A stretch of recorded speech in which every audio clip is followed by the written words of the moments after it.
आज पढ़ेंगे हम एक्सरसाइज 4.3। क्वेश्चन नंबर 1 है इसका,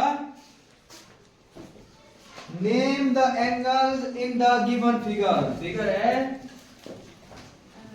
ये वाली, इसमें एंगलों के नाम बताने हमने, ठीक है sir. A B D C. कितने एंगल बनेंगे यहाँ? 4। 1 2 3 4। देखो नेम ऑफ द एंगल्स।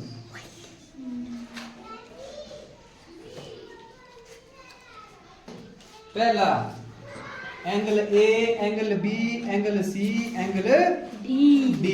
लिखने दो कैसे है, किस किस लाइन से बन रहा है? D A B, angle D A B, angle होता है बीच वाला, ठीक है। ये हो गया angle A, D A B. फिर दूसरा angle A B C, A B C. यहाँ आया ए, यहाँ आया बी, तो ये हो गया एंगल ए, एंगल बी। फिर तीसरा एंगल बी सी डी, और लास्ट में आया angle C D A B C D. देखो इन्हें चाहे तुम आगे पीछे लिखेंगे कोई फर्क नहीं पड़ेगा, है ना। पर बीच वाला कहाँ आना चाहिए? बीच में। इसको बी ए डी भी पढ़ सकते हैं, डी ए बी भी पढ़ सकते हैं, इसको सी बी ए पढ़ सकते हैं, ए बी सी पढ़ सकते हैं, ठीक है। तो ये था क्वेश्चन नंबर 1, जिसमें हमने एंगल के बारे में पढ़ा, कौन कौन से एंगल और उनके नेम लिखे। अब है हमारे पास question number 2, in the given diagram name the points. Diagram दिया हुआ है, ठीक है।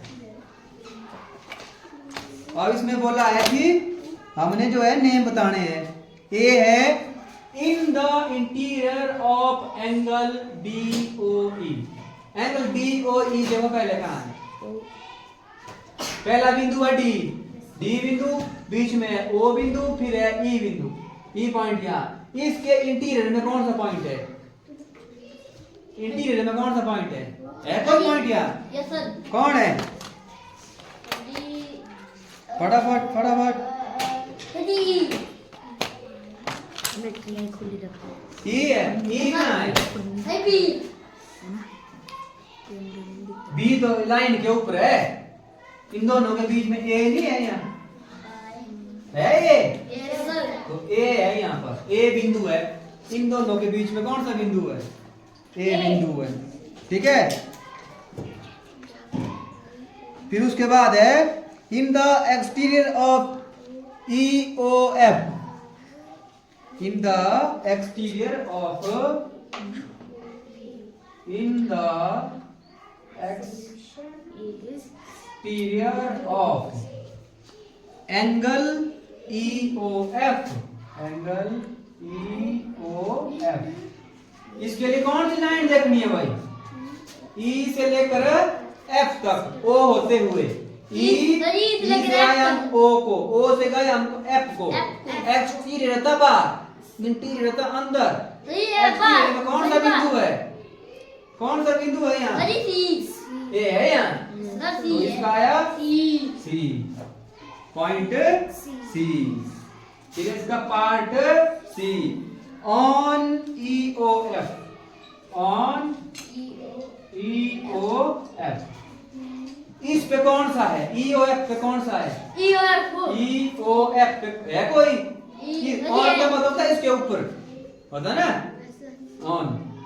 इसके ऊपर कौन सा है? ई ओ एफ, इनके ऊपर है कोई? ये नहीं है बिंदु भी यहाँ, इसके ऊपर नहीं है, लाइन के ऊपर नहीं है। इसके ऊपर का मतलब इसके ऊपर, ये है लाइन, इसके ऊपर ऐसा। हाँ कौन है? बी। इसका आंसर आया बी। ये देखना था डायग्राम से। तो ये था क्वेश्चन नंबर 2। लाइन देनी कौन सी? ए नहीं देनी है,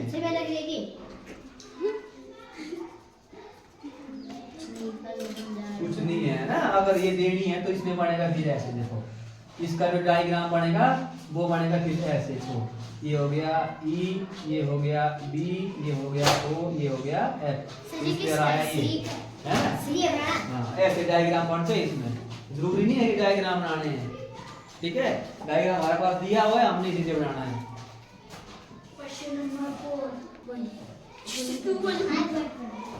क्वेश्चन नंबर 4 ये 3 होमवर्क। रफ डायग्राम बनाना है जिसमें 1 पॉइंट कॉमन होना चाहिए, 2 पॉइंट कॉमन होना चाहिए, 3 पॉइंट कॉमन होना चाहिए, 4 पॉइंट कॉमन होना चाहिए और 1 रेंज कॉमन होनी चाहिए।